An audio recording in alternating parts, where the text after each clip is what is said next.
भारत में हवाई चप्पल पहनने वाला भी वो मुझे हवाई जहाज में दिखना चाहिए। देश के प्रधानमंत्री ने जब ये कहा था तो एक उम्मीद जगी थी, लेकिन आज उसी भारत के एयरपोर्ट के हालात रेलवे स्टेशन और बस अड्डों से बदतर हो गए।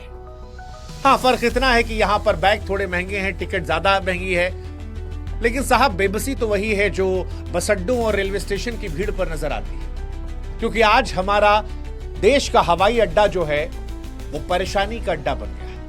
एयरपोर्ट की चमचमाती फर्श पर लोग लेटे पड़े हैं जैसे मानो रेलवे स्टेशन पर पड़े।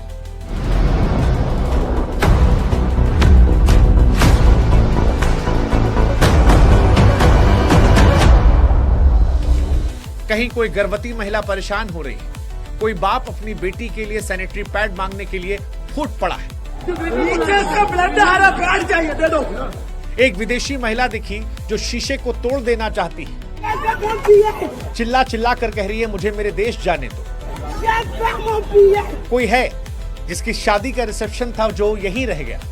कोई है जो अपनों का अंतिम संस्कार करना चाहता था, लेकिन हाथ में लोटा और उसमें उसकी राख लिए बैठा है कि प्लेन आएगा तो हरिद्वार में इस राख को गंगा नसीब होगी। किसी की आंखों में गुस्सा है, किसी की आंखों में आग। कोई कह रहा कि मेरी बीवी सुबह 7 बजे से यहां बैठी है, सामान तो दे दो, पैसा रहने दो, जाने दो मुझे, परेशान हो रही वो। कोई महिला शिलोंग से अपने पति का ताबूत लेकर निकली थी ताकि कोलकाता में अंतिम संस्कार हो सके, लेकिन वो भी पड़ी है और एयरपोर्ट के पास कुछ नहीं है। न माफी, न अपडेट, न पानी, न कंबल और न इंसानियत। सिर्फ सूचना पट्टी पर बार बार एक शब्द चमक रहा है, आपकी फ्लाइट कैंसिल हो गई है। एयरपोर्ट को बस अड्डे से बदतर बनाती ये तस्वीरें एक कंपनी के अहंकार की वजह से है। नाम इंडिगो, एक ऐसी कंपनी जिसके पास 65 से 68% मार्केट शेयर है, जिसके पास 470 से ज्यादा जहाज हैं, जिसका सालाना मुनाफा 8,000 करोड़ के ऊपर है, जिसके सीईओ को साल में लगभग 100 करोड़ की सैलरी मिलती है। उस कंपनी ने आज हिंदुस्तान को बंधक बना लिया है। 5 दिन, सिर्फ 5 दिन में उसने भारत सरकार को ब्लैकमेल कर दिया है। 40,000 से ज्यादा लोगों की जिंदगी अस्त व्यस्त कर दी है। कईयों के दिन खराब कर दिए हैं, कईयों को मरने के लिए राख नसीब ना होने दी है। सब कुछ अहंकार में ब्लैकमेल करने की। 3 दिसंबर 2025 की सुबह से लेकर 7 दिसंबर 2025 तक, या कहें 8, 9, 10 तक, आसमान पर एक प्राइवेट कंपनी का काला साया छाया रहा। हजारों फ्लाइट रद्द हो गई, लाखों यात्री ऐसे हैं जो फंसे हैं, अरबों का नुकसान हो रहा है और सबसे बड़ा नुकसान जो हो रहा है वो है विश्वास का। वो विश्वास जिसमें यकीन दिलाया गया था कि हिंदुस्तान का गरीब जो है वो आसमान में उड़ सकता है, लेकिन आज वो विश्वास एयरपोर्ट के फर्श पर पड़ा रो रहा है।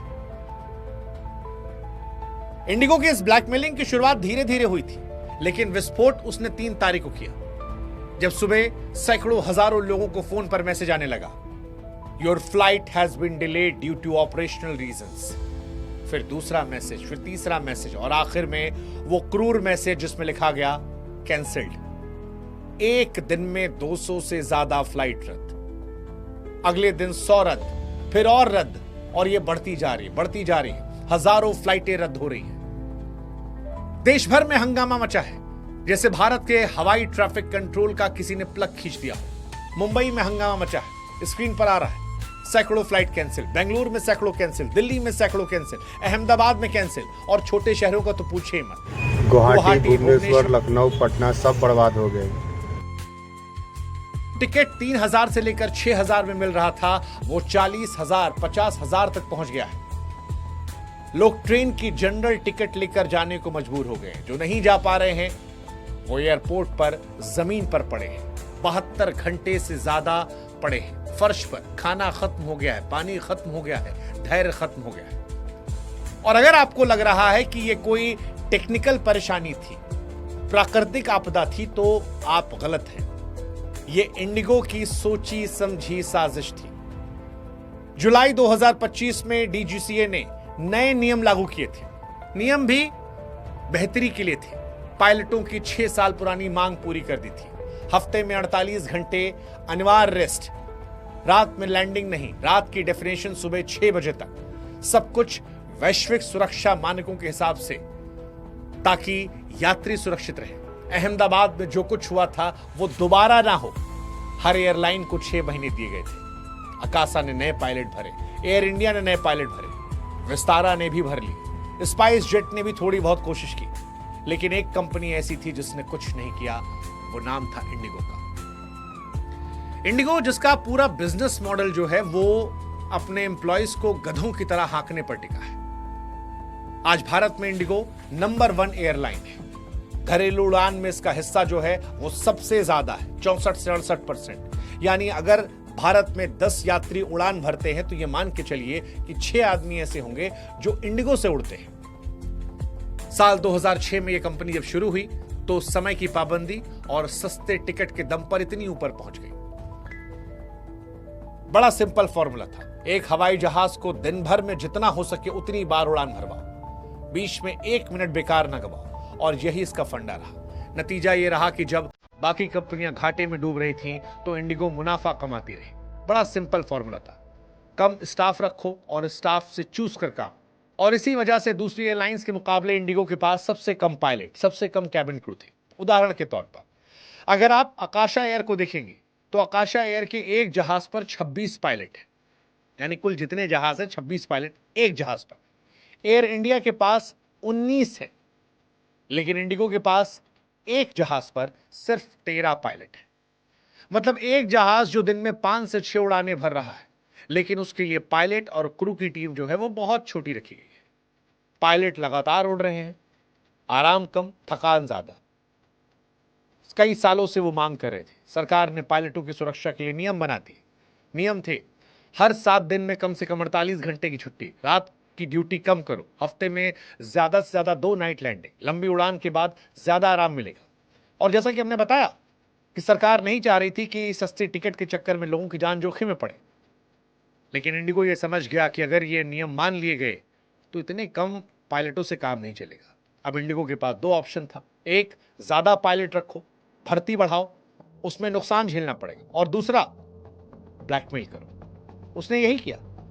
नवंबर से चुपचाप फ्लाइट कैंसिल करनी शुरू कर दी। दिसंबर के पीक सीजन में फ्लाइट कैंसिल करनी शुरू की। 3 दिसंबर को एक साथ सैकड़ों फ्लाइट कैंसिल की, 4 को कैंसिल की। एयरपोर्ट पर अफरा तफरी मच गई। कोई दूसरी एयरलाइन स्लॉट ले नहीं सकती थी क्योंकि इंडिगो के सबसे ज्यादा स्लॉट ब्लॉक थे। बाकी एयरलाइन के टिकट 8 से 10 गुना हो गए। उन्होंने मुनाफा कमाने का सोचना शुरू कर दिया। डिमांड सप्लाई का खेल है। वो टिकट जो 4,000 का था वो 40,000 का हो गया। लोग ट्रेन की वेटिंग में जा रहे थे। सोशल मीडिया भर गया था, Indigo blackmailing, boycott Indigo. Indigo के शेयर तक गिर गए, लेकिन बेशरम कंपनी बेशर्मी पर उतर आए और सीईओ की तरफ से कहा गया हम क्रू शॉर्टेज फेस कर। हकीकत यह है कि यह क्रू शॉर्टेज नहीं था, यह कोशिश जानबूझकर पैदा की गई ताकि नियमों को बदला जाए। और यह हैरान करता है कि एक कंपनी ने भारत सरकार के घुटने टिकवा दिए।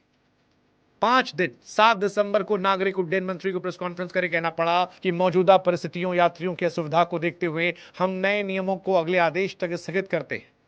यानी पायलट की नींद, यात्रियों की सुरक्षा, अंतर्राष्ट्रीय मानक, ये सब कुछ एक प्राइवेट कंपनी के आगे बौने साबित हो गए। एक कंपनी ने ब्लैकमेल करके सरकार को झुका लिया, अपनी बात मनवा ली। आज डीजीसीए चुप है, एयरपोर्ट अथॉरिटी चुप है, विपक्ष बाहर चिल्ला रहा है कि प्रोफेशनल मामला है। और वो बच्चा जो सपना देखा था एयरपोर्ट, वो जो अपने पति को गंगा में राख डालने जा रही थी, वो इंतजार कर रही है कि राख गंगा में कब जाएगी। कोई अपने रिसेप्शन का इंतजार कर रहा है, कोई कॉलेज जाने का इंतजार कर रहा है, कोई माँ बाप से मिलने का इंतजार कर रहा है। बेबस है, लोग चीख रहे हैं, चिल्ला रहे हैं, रो रहे हैं। और ये सब कुछ इसलिए क्योंकि एक एयरलाइन को ब्लैकमेल करना था।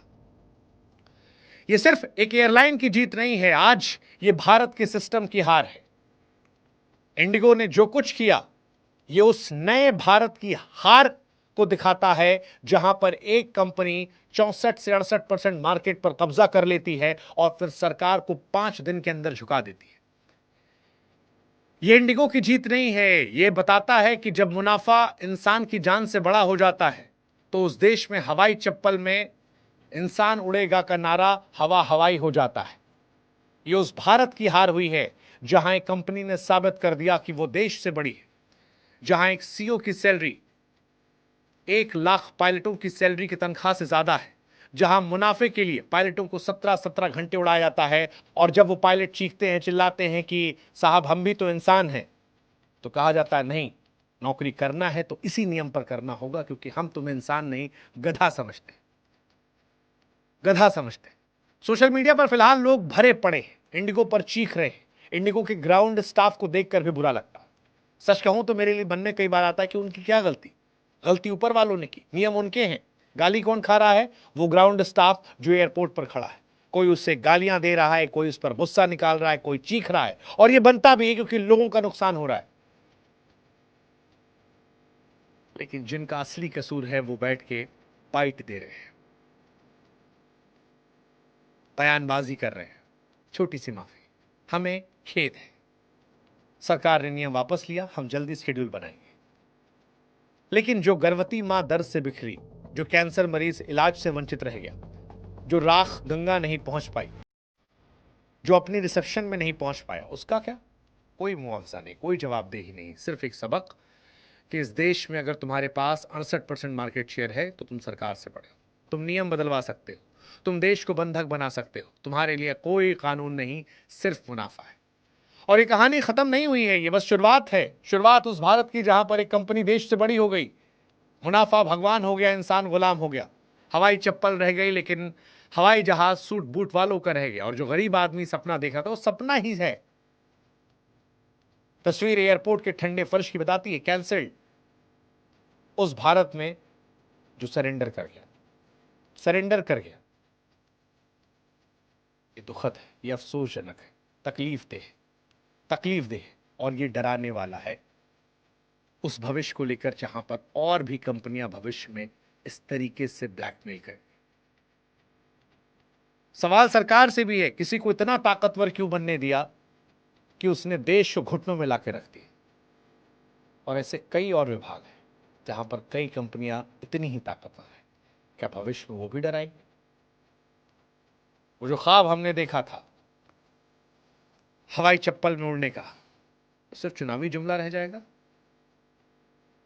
आप विदेश सस्ते पहुंच सकते हैं, भारत में फ्लाइट महंगी है, और इनसे ज्यादा महंगा है वो दर्द जो एयरपोर्ट की इन चीखती चिल्लाती बिलखती तस्वीरों में निकल कर आता है, क्योंकि इंडिगो जमीन पर है, फ्लाइट कैंसिल हो गई है। इन सारे दर्द, सारी परेशानियों, सारे कठिनाइयों के बाद इतना कुछ हो जाने के भी एयरपोर्ट अथॉरिटी खाली एक बात बोलती है, हमें खेद है, और ये खेद जानबूझकर किया गया खेद है। मैं था, लेकिन मुनाफा इंसान की सहूलियत से ज्यादा बड़ा उस कंपनी के लिए था। Shame on.